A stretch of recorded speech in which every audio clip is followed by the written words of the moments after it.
Hello everyone, my name is Marek Strass. I am a business analyst at Odoo, and today I'm discussing how you can ease your return process with Odoo 17. Now, one thing is certain, every company that sells physical products needs to handle returns. This is inevitable. And as you cannot avoid them, you need to make sure that your return process is fast, easy, and cost effective. And it needs to be for your customers, of course, and your company as well. Now, let's see it from the customer's perspective. Because customers can have many different reasons to return you an item. Maybe they're not happy about the quality of the product that they just received, or the package has been damaged, or maybe they received their delivery too late, and as the customer really needed it to have it ASAP, he got it from another vendor in the meantime. Or maybe there is a size issue. The product is either too big or too small. Or what the customer got is completely different from what he saw as a description on the website, and he did not expect to have this product. Or simply because the customer changed his mind. But whatever the reason is, the way you will handle his return matters. It matters because customers have very precise expectations when they return you a product. They want to be able, first of all, to self-initiate this process from their computer, from their tablet, from their smartphone, at any time of the day or night. And once they do that, they want to be able to track it to your warehouse. Once it arrives there, they also want to be updated about its status. Is it being received? Is it being processed? Is there a new delivery order to exchange the product? Now they also want to have different options. Sometimes they might ask you to exchange the product for a new one, but others might ask to get their money back. And you need to make sure that you meet these expectations, that you give them a great customer experience so that they keep buying your product. Now, before moving on to the best practices, let's see what are the things you want to avoid. So in your warehouse, once you have the returned package, you want to be able to trace the different steps you might have. For example, if you are moving it to a specific location or to another warehouse, or maybe send it back to the vendor, you need to have full traceability at every step. And while you do that, you also want to have real-time inventory. Means that you want your stock levels to be updated in real time. What you physically have on your shelves should always match the data you have in the software. And of course, you want to avoid making mistakes. So you need to automate part of the process in order to reduce the amount of errors that can happen.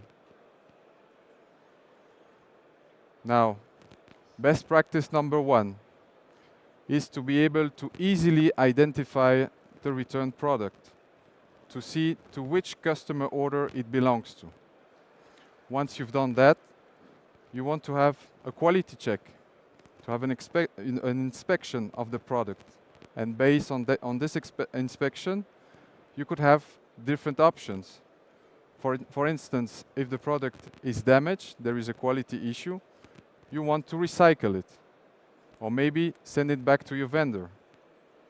And if there is no quality issue, of course, the option you want to have is to move it back to your stock as soon as possible, because you need to make it available to, for instance, fulfill other customer orders. Also, another option would be to repair the product if you have, for instance, the necessary equipment in-house to do so. And of course, you want to have the stock levels updated at each step. Same goes for your inventory valuation. If you are using some components from your stock to repair the product, you will have your inventory valuation updated accordingly. Finally, regarding the accounting, if you need, for instance, to refund the customer, you also want to be able to quickly create a credit note and issue the payment to refund the customer.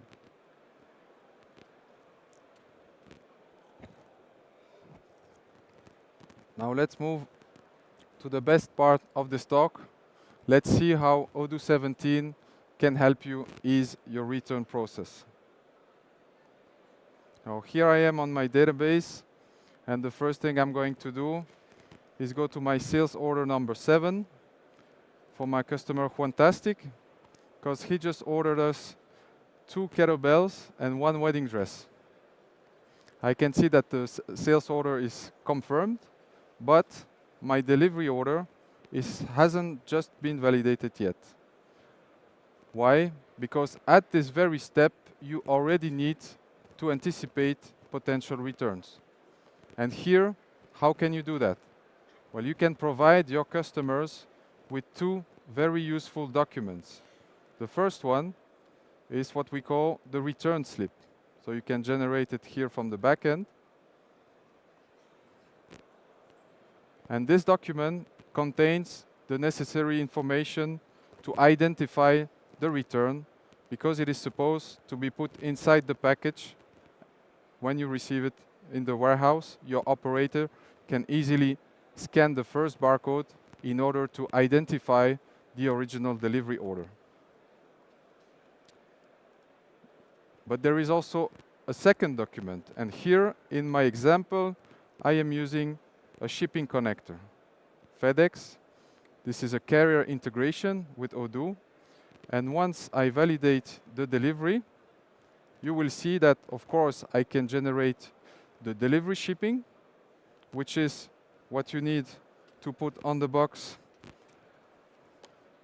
right here to make sure that the package arrives to the customer location. But as you can see in the chatter, here I was able to directly generate the return label. And this document will make the life of my customer much easier, because he would only have to open the package, put the return products, add the return slip, and then put the return label on the box. As easy as that. So let's see now from the customer portal view what my customer Fantastic is able to see. So if I just refresh it, you see in real time he's able to see that his sales order number 7, that contains the product we just saw from the backend, the delivery order reference here at the scheduled delivery date. He is able, if you were not able to provide him with those 2 documents, or maybe because Fantastic just opened the package a week ago and he lost those documents, that's absolutely not an issue, because he's able to print them directly from the portal again. So here it goes for the return label, and as well for the return slip. Let's now go back to our backend and create a return, because Fantastic would like to actually return the wedding dress and 1 of the 2 kettlebells. So you can of course do so from the backend easily by clicking on the return button. And here you can see you're able to select between the different locations that you have defined as a return location. So you could have different ones, of course, but here I automatically have my return location that is populated. And this is because I have specified on my operation type delivery that this should be the one by default. So of course, you can select another one if you wish so. But let's now see how my operator from my warehouse is able to process this return. So as you can see here, from the main screen in the barcode application, I am just connecting my USB scanner here. I am able to directly scan the first barcode that appears on the return slip. So I'm just opening the box because I don't know to which customer order this belongs to. I see the different items and I have my return slip. And I will just scan the first barcode.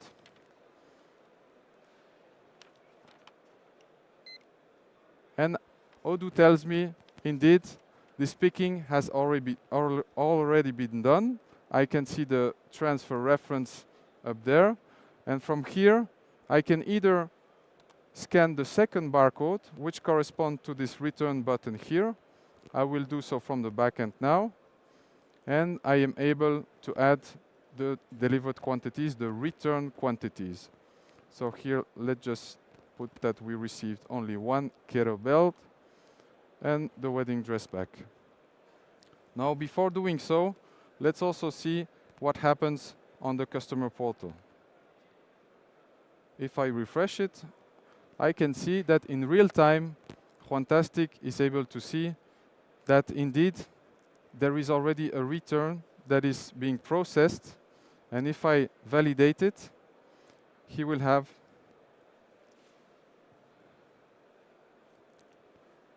the status that also being received directly. One other thing that was also used here is a put away rule on the return location.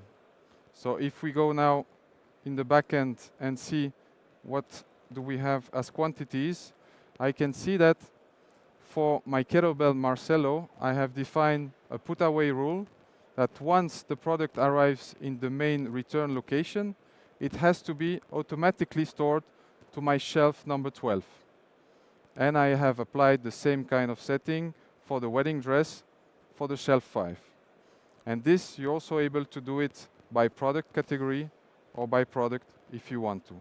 So it's also an important automation because your operators might not always know to which shelf they should store the items.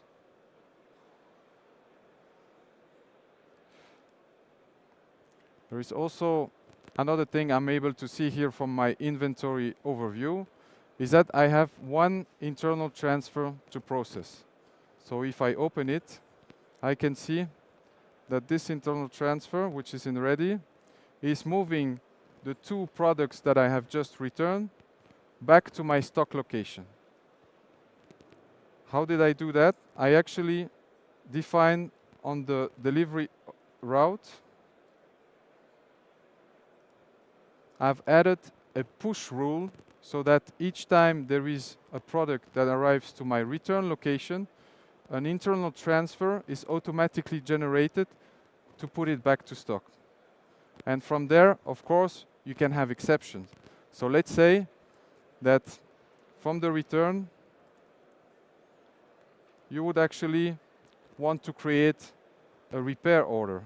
Well, you can do so by clicking on this button here, easily navigating, and you can manage this exception, repair. You can specify the product that you want to repair. Let's say we want to repair the wedding dress here. You can specify the different components that you're using to do so. And once you validate and finish this repair order, your inventory, the stock levels, and the inventory valuation will also be updated accordingly. What was one of the other possibilities? If I want to maybe recycle the product, I can basically from the barcode application also select the specific operation types that I can create. And here I could create a new recycle operation and maybe differentiate it as well from the standard virtual location that is inventory loss to maybe a more specific location that will allow me to track all the products that I have sent to this virtual location.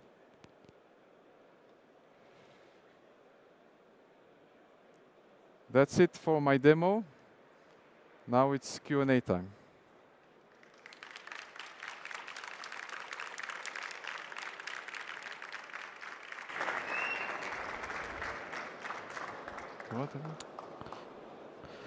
Okay. So can we add conditional put away rules for quality checks that failed? So there is a new feature for the quality checks.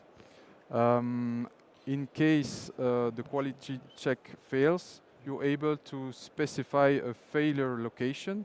So on the product, you could define several ones, and once the quality check fails, you're able to move it to a specific location. So you could have the choice between different ones, and this can be set on the quality control point. Awesome. Okay. So, okay. So our next question is: do you need to validate all transfers, for example, input, quality, stock, um, if using multi-step delivery before creating a return? Okay, so if you are in a multi-step reception configuration, I think the question is regarding maybe the delivered quantity on the sales order.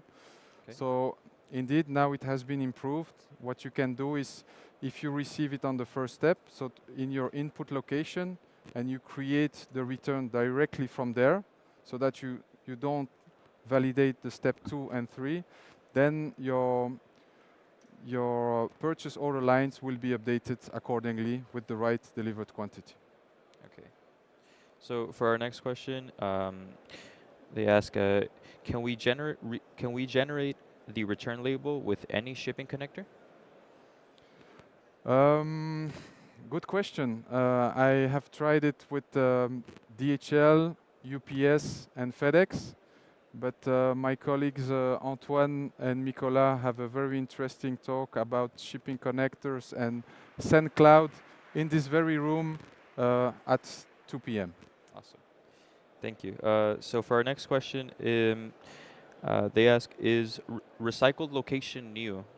Does it replace any existing location, scrap, for instance? No, actually, you could use your scrap location, but if you really want to differentiate them, you could basically create a new, let's say, recycle location, which would be of type inventory loss as well as the inventory adjustment and scrap locations are. Okay. Um, so this one's just a compliment. They say that you make the return flow process in Odoo flawless. So well done. Thank you very much. uh, so for our next question, we have, I can see this is working if you are managing some returns per day, but is there any report available to check how many returns you have per month? Why is it not possible to create a credit note easily from a return? Well, you have to be careful when you want to automate, because in the case, let's say that for every return you want to generate a credit note, then you have to be careful about the invoicing policy of all your products. But that's definitely something possible, not in standard, but there is also an interesting talk for our community where you could see, I think it's on Friday, you can see the level of automation and customization that could maybe help you achieve this behavior. Okay. Uh, the next question is, can a customer print a return form from the portal? But I think. So I mean, here I Yeah. showed the two Yeah. documents they can print, but it's not really a return form. But still, you can have this communication and maybe some on the sales order itself in the chatter. That could be something, or maybe even use the help desk application, Mm. because you can create returns from the help desk application as well. Okay, for our next question, he says, how can we reopen and edit a validated warehouse out if we notice a mistake after packing the order instead of making a return? Can you repeat the question? Yeah, of course. They ask, how can we reopen and edit a validated warehouse out if we notice a mistake after packaging? I mean, what you can do is create the return and then maybe duplicate the initial delivery order. Okay. And this allows you to keep the link with the purchase order lines. Because if you just create a new transfer from scratch, you won't have this link with the sales order lines. Okay. So for the next question is it possible to make a return for a component of the delivered product? So you mean if one of the components Um, is defective? Well, what I yeah. would advise is basically to return the finished product, and then if you're manufacturing, you could unbuild the order to have a full traceability, and then of course the component, if you bought it from your vendor, you could basically have the return on the purchase order to the vendor, and this way you will keep the full traceability. Okay, so our next question is, how do you add return reasons on the item level? At the moment, we don't have this feature, but it's a very valid feedback that our R&D got and is currently working on improving the behavior. So maybe on a intermediary version, but that's definitely a very valid feedback. Awesome. Mm, I don't understand this next question. Maybe you can, but it says, why is the source document order not clickable linked in the return in the inventory? Uh, why is it not clickable?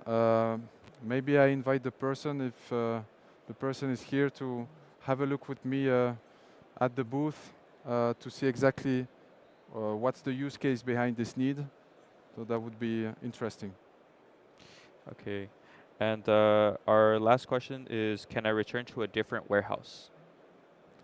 You can return to a different warehouse, of course. Yeah. If you have different warehouse, as I showed you, you can define a default return location, and that could be a location in your second or third warehouse. That's definitely possible. Okay. Yeah, well, for that moment, that's all the questions so far. Thank you all. Enjoy the rest of your Odoo experience. Thank you.